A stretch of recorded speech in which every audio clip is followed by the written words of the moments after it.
എല്ലാവർക്കും നമ്മുടെ പുതിയ വീഡിയോയിലേക്ക് സ്വാഗതം. ഇന്നത്തെ നമ്മുടെ റെസിപ്പി നമ്മുടെ വീടുകളിൽ എപ്പോഴും സാധാ കാണുന്ന 3 ചേരുവകൾ വെച്ചിട്ട് ചെയ്യുന്ന നല്ല ടേസ്റ്റി ആയിട്ടുള്ള ഒരു സ്വീറ്റ് ആണ്. ആർക്കും വളരെ എളുപ്പത്തിൽ ചെയ്തിട്ടെടുക്കാൻ പറ്റുന്ന ഒരു റെസിപ്പിയാണ് കേട്ടോ ഇത്. അതുപോലെ തന്നെ കഴിക്കാനും നല്ല ടേസ്റ്റ് ആണ്. അപ്പോൾ നമുക്ക് ഈ ഒരു സ്വീറ്റ് എങ്ങനെയാണ് തയ്യാറാക്കുന്നതെന്ന് നോക്കാം. അതുപോലെ ഇന്ന് മുതലുള്ള 5 വീഡിയോക്കാണ് കേട്ടോ ഗീവ് അവേ സ്റ്റാർട്ട് ചെയ്യുന്നത്.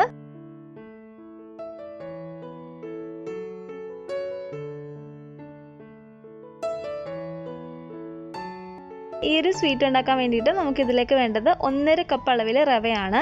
250 ml ഈ ഒരു കപ്പിൽ കറക്റ്റ് 1.5 കപ്പ് റവ ഞാൻ ഈ ഒരു പാത്രത്തിലേക്ക് ഇട്ട് കൊടുക്കുകയാണ്. അളവ് കപ്പ് ഇല്ലെങ്കിലും കുഴപ്പമില്ല, സാധാ വലിപ്പമുള്ള ഒരു ഗ്ലാസ്സിൽ അളന്നിട്ട് ചേർത്ത് കൊടുത്താലും മതി. ബാക്കി ചേരുവകൾ നമ്മൾ ഒരു ഗ്ലാസ്സിനനുസരിച്ച് ചേർത്ത് കൊടുക്കണമെന്ന് മാത്രമേ ഉള്ളൂ. ഞാനിപ്പോൾ ഇതിലേക്ക് ഇട്ട് കൊടുത്തിരിക്കുന്ന റവയെ വറക്കാത്തതാണ്. വറുത്ത റവ വേണമെങ്കിൽ നമുക്ക് ഇതിലേക്ക് ചേർത്ത് കൊടുക്കാവുന്നതാണ്, പക്ഷെ കുറച്ചും കൂടി നല്ലത് വറക്കാത്ത റവയാണ്. 1.5 കപ്പ് റവ ചേർത്ത് കൊടുത്തതിന് ശേഷം ഞാൻ ഇതിലേക്ക് മധുരത്തിന് ആവശ്യമായിട്ടുള്ള പഞ്ചസാര ചേർത്ത് കൊടുക്കുകയാണ്. റവ അളന്നെടുത്ത കപ്പിൽ തന്നെ നമുക്കിതിലേക്ക് ഒരു 1/4 കപ്പ് പഞ്ചസാര ചേർത്ത് കൊടുക്കാം.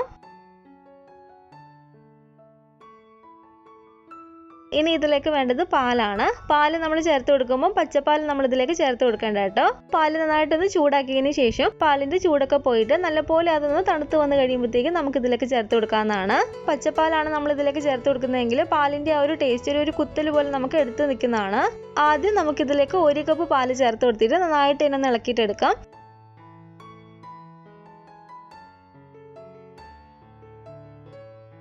ഒരു കപ്പ് പാൽ ഇതിലേക്ക് ഞാൻ ചേർത്ത് കൊടുത്തതിന് ശേഷം വീണ്ടും ഇതിലേക്ക് ഒരു 1/4 കപ്പ് അളവിൽ പാലും കൂടി ചേർത്ത് കൊടുക്കുകയാണ്.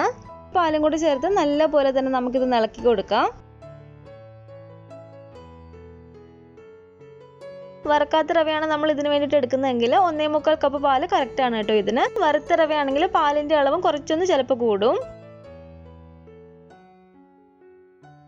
ഒരുപാട് ഇതങ്ങ് കട്ടിക്കിരിക്കരുത്, ഇതാണ് കേട്ടോ ഇതിന്റെ കറക്റ്റ് പരുവം. ചെറിയൊരു ലൂസായിട്ട് ഇരിക്കുന്ന രീതിയിൽ വേണം നമ്മളിതൊന്ന് മിക്സ് ചെയ്തിട്ട് എടുക്കാൻ വേണ്ടിയിട്ട്.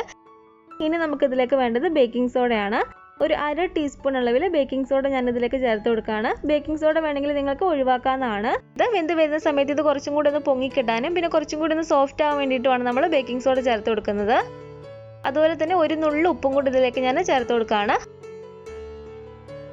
അപ്പോൾ നമ്മുടെ മാവ് ഇവിടെ റെഡി ആയിട്ടുണ്ട്. ഇനി നമ്മളിത് ഏത് പാത്രത്തിൽ വെച്ചിട്ടാണോ കുക്ക് ചെയ്തിട്ട് എടുക്കുന്നത് ആ പാത്രത്തിലേക്ക് കുറച്ച് നെയ്യോ അല്ലെങ്കിൽ ഓയിലോ ഇതുപോലെ ഒന്ന് ഒഴിച്ചു കൊടുത്തതിന് ശേഷം നല്ല പോലെ തന്നെ ഒന്ന് തൂത്ത് കൊടുക്കുക. ഞാനിപ്പോൾ ഇതിലേക്ക് കുറച്ച് നെയ്യ് ഒഴിച്ചിട്ട് നല്ല പോലെ തന്നെ ഒന്ന് സ്പ്രെഡ് ചെയ്ത് കൊടുക്കുകയാണ്. ഇതുപോലെ കേക്ക് ടിന്നിലോ അല്ലെങ്കിൽ സാധാ കുറച്ച് കുഴിയുള്ള സ്റ്റീലിന്റെ പാത്രത്തിലോ നമുക്ക് ഒഴിച്ചു കൊടുത്തിട്ട് നന്നായിട്ട് വേവിച്ചിട്ട് എടുക്കാവുന്നതാണ്.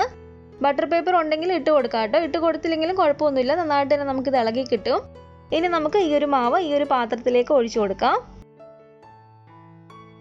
ഇതുപോലെ ഒഴിച്ചു കൊടുത്തതിന് ശേഷം ഒരു സ്പൂൺ വെച്ചിട്ട് നമുക്ക് ഈ മുകൾ വശം ഒന്ന് കറക്റ്റ് ലെവലാക്കി കൊടുക്കാം. ഒരു 1/2 മണിക്കൂർ അല്ലെങ്കിൽ ഒരു 3/4 മണിക്കൂർ വരെയെങ്കിലും നമ്മളിതൊന്ന് റെസ്റ്റ് ചെയ്യാൻ വേണ്ടിയിട്ട് വെക്കണം. ഇതുപോലെ നമ്മൾ കുറച്ച് നേരം ഒന്ന് റെസ്റ്റ് ചെയ്യാൻ വേണ്ടിയിട്ട് വെക്കുന്നത് റവ ആ പാലിൽ നന്നായിട്ടൊന്ന് കുതിർന്നിട്ട് നല്ലൊരു സോഫ്റ്റ് ആയിട്ട് കിട്ടാൻ വേണ്ടിയിട്ടാണ്. ഞാനിപ്പോൾ ഇതൊരു 3/4 മണിക്കൂറോളം ആയിട്ടോ റെസ്റ്റ് ചെയ്യാൻ വെച്ചിട്ട്. ഇതിപ്പോൾ കാണുമ്പോൾ തന്നെ മനസ്സിലാവും കുറച്ചും കൂടി നമുക്കൊന്ന് ഉറച്ച് കിട്ടിയിട്ടുണ്ട്. ഇതുപോലെ ഒരു കത്തി വെച്ചിട്ട് നമുക്ക് ഇതിന്റെ മുകളിൽ ചെറുതായിട്ട് ഇങ്ങനെ ഒന്ന് വരഞ്ഞു കൊടുക്കാം, ചെറിയൊരു ഡിസൈൻ കിട്ടുന്ന രീതിയിൽ.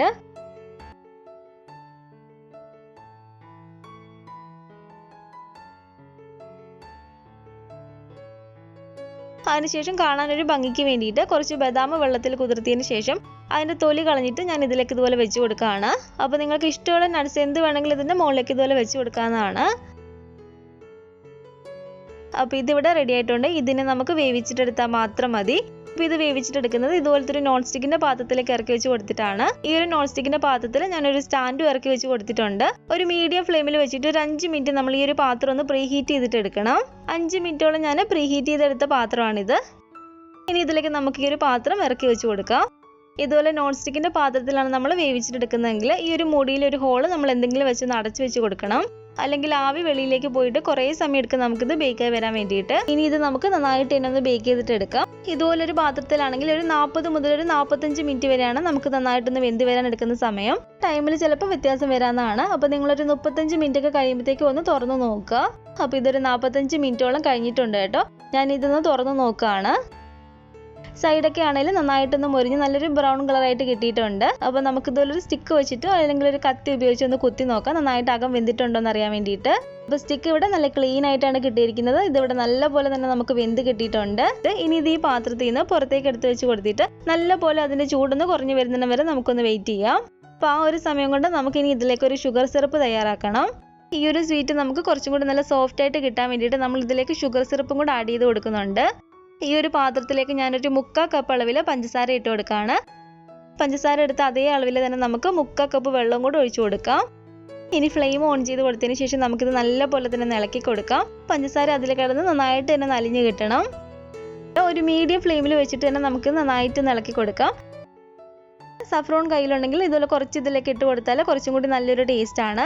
ഉണ്ടെങ്കിൽ മാത്രം ചേർത്ത് കൊടുത്താൽ മതി കേട്ടോ. ഒട്ടും നിർബന്ധമില്ലാത്തൊരു ചേരുവയാണ്. നല്ല പോലെ തന്നെ നമുക്കിത് ഇളക്കി കൊടുക്കാം. നമ്മുടെ കയ്യിലൊന്ന് എടുത്ത് നോക്കുമ്പോഴത്തേക്കും കയ്യിൽ ചെറുതായിട്ട് ഒട്ടുന്ന ഒരു പരുവായിരിക്കണം കേട്ടോ. അപ്പോൾ ആ ഒരു പരുവാകുമ്പോഴത്തേക്കും നമുക്കിതങ്ങ് ഓഫ് ചെയ്ത് കൊടുക്കാവുന്നതാണ്. അപ്പോൾ ഷുഗർ സിറപ്പ് ഇവിടെ റെഡി ആയിട്ടുണ്ട്. ഇനി നമുക്ക് ഫ്ലെയിം അങ്ങ് ഓഫ് ചെയ്ത് കൊടുത്തേക്കാം. ഇനി ഇതിൻ്റെ ചൂട് നല്ലപോലെ ഒന്ന് പോകുന്നതിന് വരെ നമുക്കൊന്ന് വെയിറ്റ് ചെയ്യാം. അപ്പോൾ നല്ലപോലെ തന്നെ ഇതിൻ്റെ ചൂട് പോയിട്ടുണ്ട്. ഞാനിത് ഈ പാത്രത്തിൽ നിന്ന് എടുത്ത് കാണിച്ചു തരാം. ഇതുപോലെ ഒരു കത്തി ഉപയോഗിച്ച് നമുക്ക് അതിൻ്റെ സൈഡ് ചെറുതായിട്ട് ഇതുപോലെ ഒന്ന് ഇളക്കി കൊടുക്കാം. അപ്പോൾ ഇത് കണ്ടില്ലേ, പാത്രത്തിൽ നിന്നൊക്കെ നന്നായിട്ട് തന്നെ വിട്ട് വരുന്നുണ്ട്. ഒട്ടും തന്നെ അടിയിലൊന്നും പിടിച്ചിട്ടുമില്ല.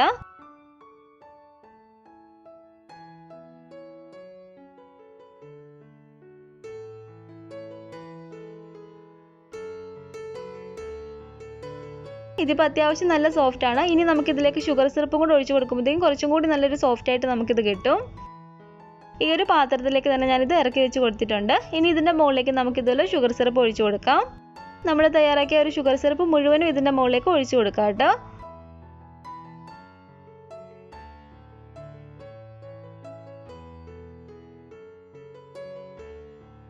ഇനി ഇതൊരു അരമണിക്കൂർ ഈ ഷുഗർ സിറപ്പിൽ കിടക്കുമ്പോഴത്തേക്കും കുറച്ചും കൂടി നമുക്കിത് നല്ല സോഫ്റ്റ് ആയിട്ട് കിട്ടും. കാണാൻ ഒരു കേക്ക് പോലെ തന്നെയാണെങ്കിലും കഴിക്കുന്ന സമയത്ത് കുറച്ചൊരു ഡിഫറെൻ്റ് ആണ് കേട്ടോ ഇതിൻ്റെ ഒരു ടേസ്റ്റ്. നമ്മളിതിൽ ഷുഗർ സിറപ്പൊക്കെ ചേർത്ത് കൊടുക്കുന്നതല്ല, അപ്പോൾ ടേസ്റ്റ് ഒരു വ്യത്യാസമാണ്.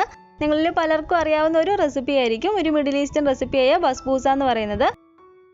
അതിലവർ മുട്ടയും മൈദാമാവും ഒക്കെ ചേർത്ത് കൊടുക്കുന്നുണ്ട്. നമ്മളിതിൽ 3 ചേരുവകൾ മാത്രം ചേർത്ത് കൊടുത്തതേ ഉള്ളൂ. ഈ ഒരു രീതിക്ക് തന്നെയാണ് അതും ഉണ്ടാക്കുന്നത്.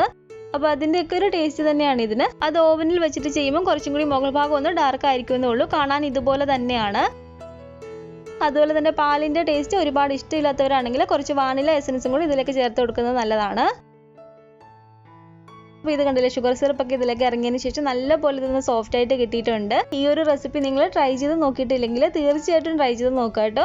മധുരം കഴിക്കാൻ ഇഷ്ടമുള്ളവർക്ക് തീർച്ചയായിട്ടും ഇഷ്ടപ്പെടുന്ന ഒരു റെസിപ്പിയാണ്. ഒരുപാട് ചേരുവകളും ഇല്ല, വളരെ സിമ്പിളായിട്ട് ഉണ്ടാക്കിയെടുക്കാനും പറ്റും. കൂടാതെ ഞാൻ ഇന്നലത്തെ വീഡിയോയിൽ പറഞ്ഞ പോലെ FCW നിങ്ങളുടെ പേരും ടൈപ്പ് ചെയ്തിട്ട് കമൻറ്റ് ഇടുക. എന്നിട്ട് ഈ ഒരു ഗീവ് അവേയിലും എല്ലാവരും പങ്കെടുക്കുക കേട്ടോ. നമ്മുടെ ഈ ഒരു റെസിപ്പി നിങ്ങൾക്ക് ഇഷ്ടപ്പെട്ടെങ്കിൽ ലൈക്ക് ചെയ്യുക, കമൻറ്റ് ചെയ്യുക. നിങ്ങളുടെ ഫാമിലി ഫ്രണ്ട്സൊക്കെ ആയിട്ട് ഈ ഒരു വീഡിയോ ഒന്ന് ഷെയർ ചെയ്ത് കൊടുക്കുക. ആദ്യമായിട്ട് നമ്മുടെ ചാനൽ ആരെങ്കിലും കാണുന്നുണ്ടെങ്കിൽ താഴെ കാണുന്ന റെഡ് സബ്സ്ക്രൈബ് ബട്ടണും കൂടെ ഒന്ന് പ്രസ് ചെയ്ത് സപ്പോർട്ട് ചെയ്യണേ. കൂട്ടത്തിൽ കാണുന്ന ബെൽ ഐക്കണും കൂടെ ഒന്ന് ക്ലിക്ക് ചെയ്ത് അതിൽ ഓൾ എന്ന ഓപ്ഷൻ തന്നെ കൊടുക്കുകയാണെങ്കിൽ ഞാൻ പുതിയ റെസിപ്പികളൊക്കെ ഇടുമ്പോൾ നിങ്ങൾക്ക് അതിൻ്റെ നോട്ടിഫിക്കേഷൻ കിട്ടുന്നതായിരിക്കും. ഇൻഷാല്ലാ വീണ്ടും നമുക്ക് ഇതുപോലെ നല്ലൊരു റെസിപ്പി ആയിട്ട് കാണാം.